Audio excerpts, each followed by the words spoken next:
Assalamualaikum warahmatullahi wabarakatuh. Salam sejahtera buat kita semua, mahasiswaku sekalian. Hari ini saya akan menyampaikan mengenai teknik presentasi. Teknik presentasi ini penting karena pada akhirnya ketika Anda mengikuti perkuliahan saya, Anda harus menguasai teknik ini, ya. Anda harus menguasai teknik presentasi. Jadi di setiap perkuliahan saya nanti Anda dipersilakan untuk membahas satu buah buku, kemudian Anda harus mempresentasikannya. Dan nanti pada saat Anda menulis skripsi pun Anda harus mempresentasikan, ya. Anda harus mempresentasikan proposal, kemudian Anda juga harus mempresentasikan skripsi ketika skripsi Anda sudah jadi, ya. Ketika kemudian Anda mengikuti ujian skripsi. Itu jadi teknik presentasi ini penting. Ada beberapa hal yang harus Anda perhatikan ketika Anda melakukan presentasi. Di sini saya muat ada sekitar 11 ya, tapi nanti Anda boleh tambah sesuai dengan kebutuhan. Poin pertama, ketika Anda presentasi, perhatikan waktu yang tersedia.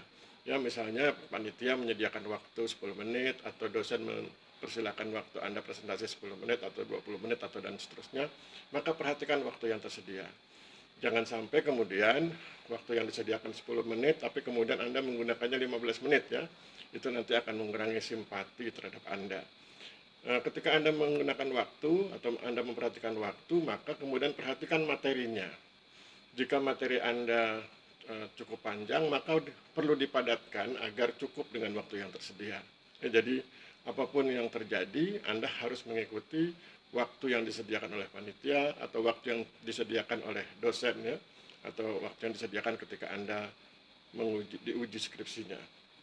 Jadi saya ulangi, perhatikan waktu yang tersedia. Yang kedua, latihan. Jangan pernah menganggap bahwa sesuatu itu hal biasa, tapi anggaplah sesuatu itu sebagai sesuatu hal yang perlu dibiasakan. Maka bicara tentang presentasi, latihan juga diperlukan. Jadi sebelum Anda melakukan presentasi, maka perlu latihan ya. Berlatih agar Anda bisa menggunakan waktu dengan baik, berlatih agar Anda bisa melakukan vokal dengan baik, gesturnya juga baik, dan lain sebagainya. Yang penting latihan. Kemudian yang ketiga, menikmati. Presentasi yang Anda lakukan itu harus bisa membuat Anda mampu menikmatinya dengan baik. Jangan Anda melakukan presentasi tapi Anda sepertinya tidak menikmati. Anda nggak suka dengan presentasi Anda, sementara orang lain harus suka dengan presentasi Anda. Maka sebelum orang lain menyukai presentasi Anda, usahakan Anda juga menyukai presentasi Anda. Nah, itu diketahui ketika Anda berlatih. Ya. Jadi ketika Anda berlatih, Anda mengetahui bahwa Anda menyukai presentasi Anda membangun alasan bahwa Anda suka dengan presentasi Anda. Ya, jadi yang ketiga, menikmati. Anda menikmati presentasi Anda dengan harapan orang lain juga bisa menikmati presentasi Anda.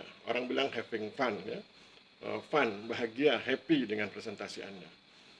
Kemudian yang keempat adalah Anda harus bersemangat ya.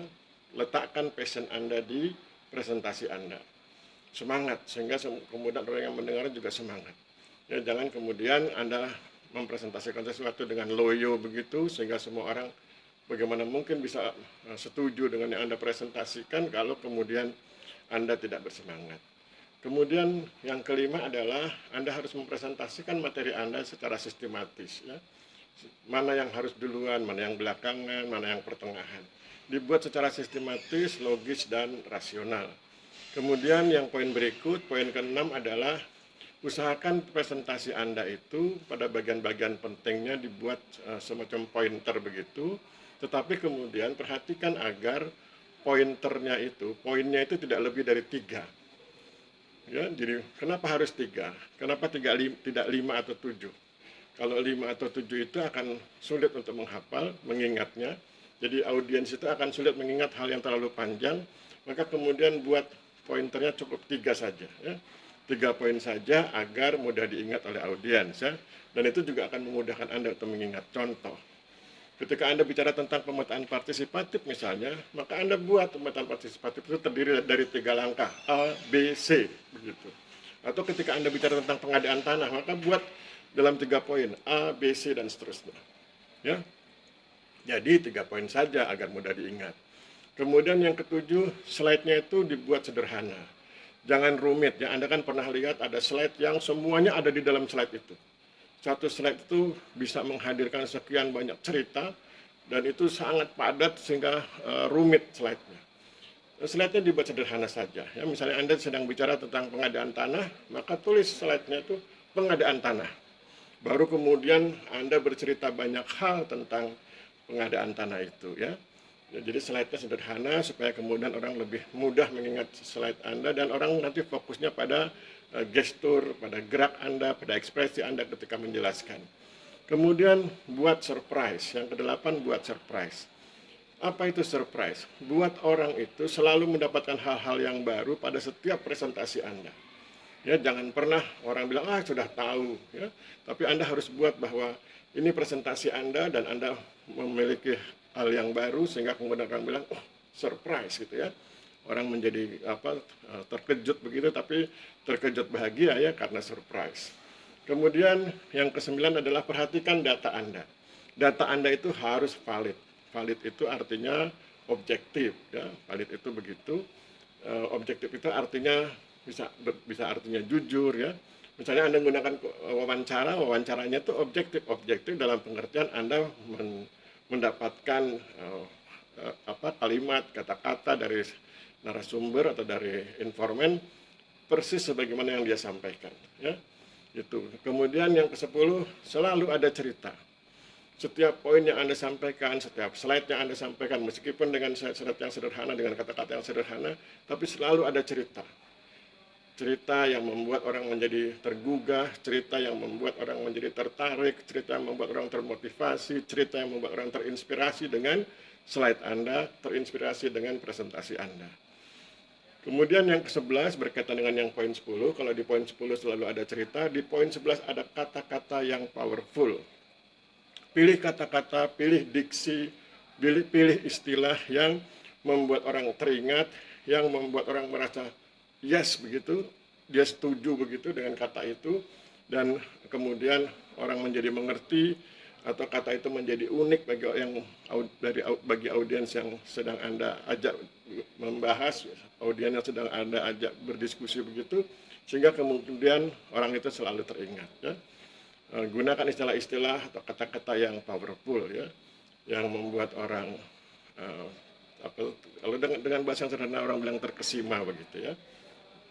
Gunakan istilah-istilah itu ya. Jadi ini 11 poin yang harus Anda ingat ketika Anda presentasi. Saya ulangi, pertama perhatikan waktu yang tersedia, yang kedua latihan, jangan lupa karena Anda harus berlatih untuk bisa sukses. Kemudian Anda harus menikmati, Anda harus menikmati presentasi Anda agar orang lain juga menikmati presentasi Anda.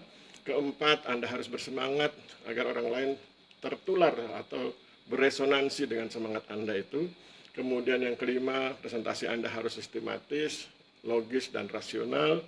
Kemudian yang keenam, presentasi Anda itu kalau hal-hal penting dibuat pointer, dan kalau bicara tentang pointer, jangan lebih dari 3 poin, ya agar mudah diingat. Kemudian yang ketujuh, slide-nya harus sederhana, jangan rumit, agar kemudian orang bisa melihat slide-nya dengan mudah. Kemudian ketika orang melihatnya dengan mudah, sambil dia melihat gestur Anda, sambil dia melihat ekspresi Anda, sambil dia melihat tentang apa cara Anda membawakan presentasi tersebut, nah itu kemudian akan lebih mudah membuat dia teringat. Kemudian yang kedelapan, buat surprise. Tunjukkan ada hal-hal yang baru dalam presentasi Anda, yang kemudian perhatikan datanya, usahakan data Anda itu valid ya, sesuai dari narasumber atau jujur begitu, sesuai dengan disampaikan oleh informan.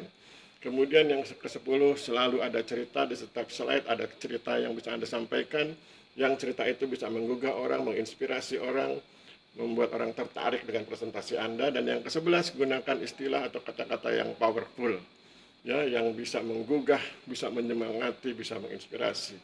Saya pikir demikian, sahabat-sahabatku sekalian, para mahasiswaku, teknik presentasi yang bisa saya sampaikan hari ini, dan mudah-mudahan berguna untuk Anda sekalian. Mohon maaf bila terjadi kesalahan. Wabillahi taufik wal hidayah. Wassalamualaikum warahmatullahi wabarakatuh.